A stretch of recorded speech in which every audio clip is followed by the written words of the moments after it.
Saya adalah Sultan Hamid II, merupakan putra sulung Sultan Pontianak ke-6, yaitu Sultan Syarif Muhammad Al-Qadri. Nama lahirku adalah Syarif Abdul Hamid Al-Qadri yang kemudian menjadi Sultan Hamid II. Saya lahir di Pontianak pada 12 Juli 1913 dan merupakan Sultan ke-7 dari Kesultanan Pontianak. Saya adalah keturunan Indonesia yang juga berdarah Arab. Dan semasa kecil, saya juga pernah diasuh oleh perempuan yang berkebangsaan Inggris. Saya pernah menempuh pendidikan di LS Sukabumi, Pontianak, dan Yogyakarta. Dan selanjutnya HBS di Bandung, serta melanjutkan KMA di Breda, Belanda. Hingga tamat dan meraih pangkat letnan pada Kesatuan Tentara Hindia Belanda. Dan ketika Jepang mengalahkan Belanda, pada 10 Maret 1942, saya tertawan dan baru dibebaskan ketika Jepang menyerah kepada sekutu.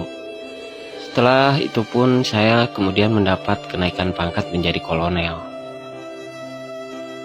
Selanjutnya ketika ayahku mangkat akibat agresi Jepang, pada 29 Oktober 1945, saya diangkat menjadi Sultan Pontianak ke-7, menggantikan ayah saya dengan gelar Sultan Hamid II.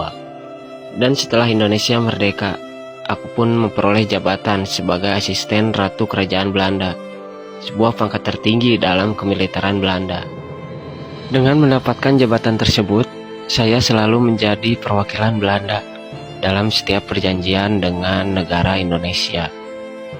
Dan pada 10 Januari 1950, ketika dibentuk panitia teknis dengan nama Panitia Lencana Negara di bawah koordinator Menteri Negara, yang bertugas menyelesaikan usulan rancangan lambang negara. Untuk dipilih dan diajukan kepada pemerintah, saya pun ditunjuk sebagai salah satu anggotanya.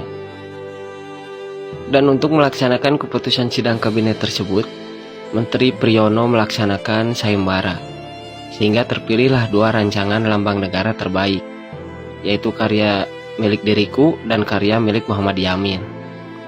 Pada proses selanjutnya, yang diterima pemerintah dan DPR adalah rancangan milik diriku, karena karya milik Muhammad Yamin ditolak, dikarenakan menyertakan sinar-sinar matahari dan menampakkan pengaruh Jepang.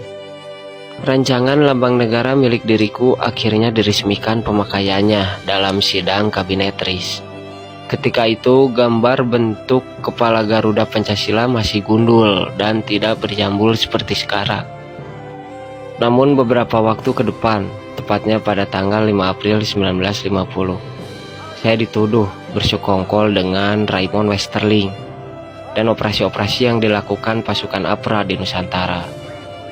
Saya dianggap terlibat dalam peristiwa Westerling, meski berdasarkan putusan Mahkamah Agung tahun 1953, tuduhan itu tidak terbukti dakwaan primernya. Dari peristiwa tersebut, akhirnya saya tidak terjun lagi di politik Indonesia. Hingga akhirnya pada tanggal 30 Maret 1978, saya wafat di Jakarta.